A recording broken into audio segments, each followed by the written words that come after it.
Semuanya. Jadi sekarang merujuk ke bagian implementasi basis data. Nah, untuk bagian pertama ini saya akan melakukan di kasus pertama, di mana ada seorang audit eksternal, yaitu Budi, ingin mengaudit perusahaan NLE, dan kita memberi waktunya itu 5 jam saja. Ini kita masuk ke dalam XMPP-nya.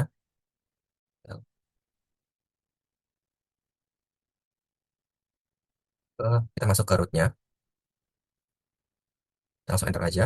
Nah, kemudian kita menggunakan database dengan nama logistik NLE, bisa saja berbeda dengan rekan saya. Oke, sudah terganti. Selanjutnya kita bisa langsung eksekusi di kasus pertama ini, yaitu pertama-tama kita mengeset ada event global di sini untuk bisa menjalankan event-event di background. Ketika sudah dan ini sudah oke, kita membuat akun Budi. Nah, di sini kita membuat akun Budi dengan passwordnya rahasia audit hashtag tagar 2025. Kita enter saja. Oke, dan sini sudah ada IP khusus untuk si Budi. Kemudian kita membuat jangka waktunya, yaitu jangka waktu 5 jam saja di sini. Setelah 5 jam akan terkunci sendiri atau secara otomatis. Nah, oke, di sini sudah. Kemudian kita cek apakah sudah ada dulu aksesnya dan akunnya. Maksudnya, oke, kita cek di sini menggunakan show branch. Nah, oke, di sini ternyata sudah muncul eh, akunnya, sudah ada dan tersedia. Selanjutnya kita menuju ke kasus kedua, yaitu karyawan baru bernama Fabian akan masuk dan ingin melakukan manajerial gitu. Sehingga kita memberikan hak akses select kepadanya. Oke, langsung saja dibuat usernya dulu, yaitu user Fabian.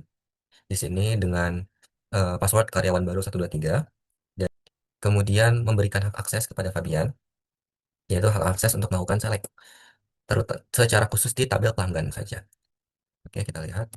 Di sini sudah terlihat. Berarti kita bisa lanjut ke kasus ketiga, yaitu kita akan menghapus akun Fabian karena eh, Fabian sudah pindah perusahaan atau sudah resign. Nah, di sini kita akan revoke. Oh ya, sebelum revoke, bisa saja kita revoke di sini. Nah, oke. Sini bisa saja kita revoke. Nah, kalau di sini, kalau misalkan kita revoke dan kita eh, ingin lihat apakah Fabian sedang menggunakan komputer saat ini atau tidak. Di sini menggunakan eh, select ID, user, host, DB, time, dan stat dari informasinya itu dari process list. Nah, di sini untuk melihat apakah Fabian sedang menggunakan komputernya. Dan jika menggunakan, berarti nanti akan muncul, dan jika tidak menggunakan akan empty seperti ini, empty set. Ya. Kalau misalkan dia menggunakan, berarti di sini kita akan menggunakan akunnya Fabian.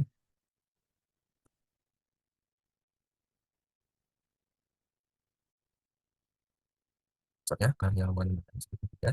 Oke, sudah berhasil. Dan sini kita coba untuk menggunakan database yang sama di komputer saya, yaitu logistik NLE. Ya.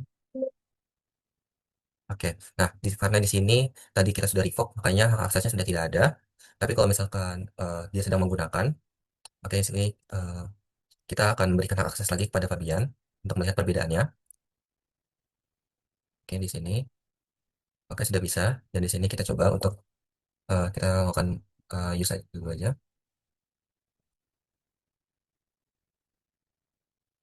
Oke, sudah bisa dan kita akan melakukan select ke tabel khusus ke tabel pelanggan saja. Kita coba di sini pelanggan. Oke, ini sudah tertampil dan bisa. Dan kalau misalkan kita revoke dan kita ingin melihat apakah dia sedang menggunakan, ini kita akan revoke dulu di sini. Oke, query-nya sudah berhasil berjalan dan kemudian kita lihat apakah si Fabian sedang menggunakan atau tidak.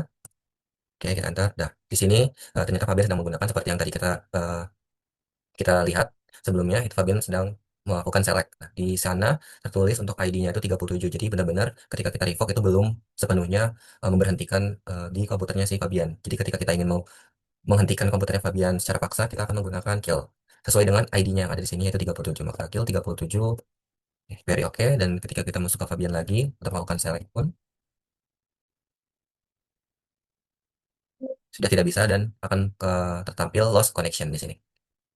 Oke, lanjut ke kasus keempat, yaitu eh, perusahaan NLE akan memasang apa namanya pendeteksi suhu ruangan. Nah, di sini kita akan membuat tabel khusus untuk pendeteksi suhu ruangan.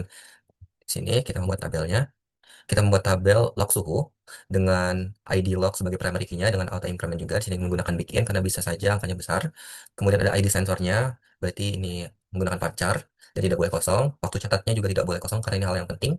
Kemudian ada nilai suhunya yang pasti banget perlu di desimal, 5 karakter dengan 2 koma di belakang. Kemudian ada constraint unik di sini, di mana constraint unik sensor waktu yang ini bertujuan agar tidak terjadi duplikasi di waktu catatnya ini. Jadi waktu yang sama di waktu yang bersama tidak akan tercatat gitu. Kemudian ada constraint cek batas suhu dengan cek nilai suhunya tidak boleh lebih dari 100 atau nilai suhunya itu harus kurang dari 100, kan tidak logis untuk sebuah ruangan pendingin itu lebih dari 100 derajat. Kemudian di sini kita enter saja dan query-nya oke. Untuk melihat data tabelnya itu, untuk melihat tabelnya itu ada atau tidak, kita bisa mengecek menggunakan dex di sini, dex log.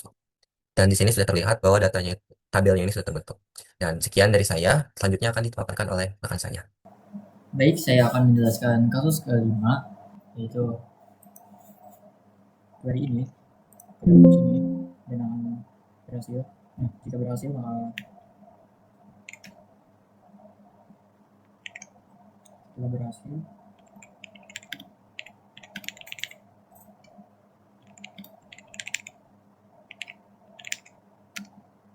maka dengan itu kita akan simulasinya, yaitu dengan insert info pelanggan, nama lengkap, nick nomor alamat email dengan value seperti ini.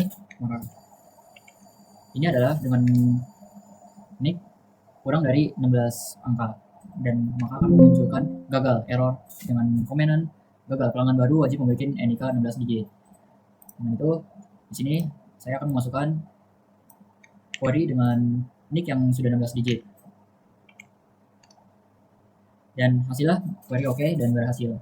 Oke, lanjut ke kasus ke-6.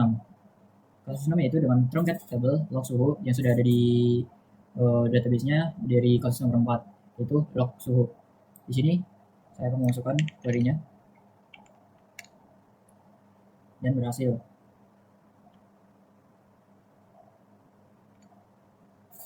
Dan di sini berhasil. Maka di sini simulasinya adalah select table comment ini, where table name is log suhu. Nah, di sini langsung di sini sudah ada muncul yaitu table comment log sensor baru dengan satuan Fahrenheit mulai per tanggal hari ini. Lanjut ke kasus ke-7. Kasus ke-7 adalah menghapus drop table if exists log suhu. Maka dengan itu saya memakai query ini, drop table if exists log suhu, maka akan terhapus. Di sini saya simulasinya dengan show tables. Maka di sini sudah tidak ada lagi tables log suhu. Lanjut ke kasus ke-8. Nah, kasus 8 adalah memakai query ini seperti ini.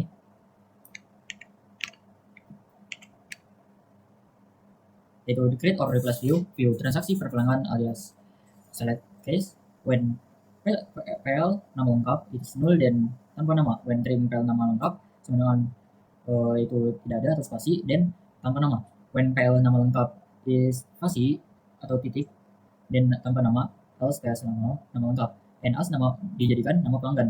Lalu di sini ada sum P total biaya as total pemasukan dari table P from pengiriman. Lalu left join pelanggan PL on P titik pelanggan ID sama dengan PL titik pelanggan ID group by nama pelanggan. Di sini query-nya berhasil atau sukses. Lalu dengan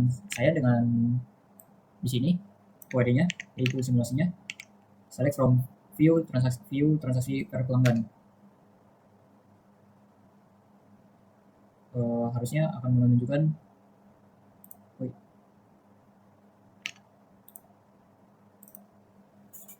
Oke, maaf sebelumnya ada kesalahan.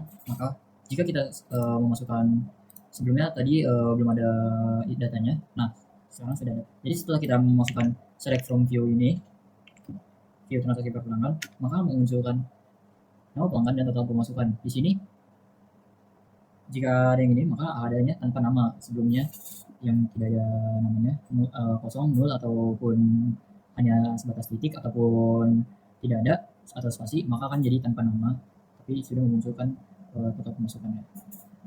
Oke, selanjutnya kasus selanjutnya maka akan dilanjutkan oleh teman saya.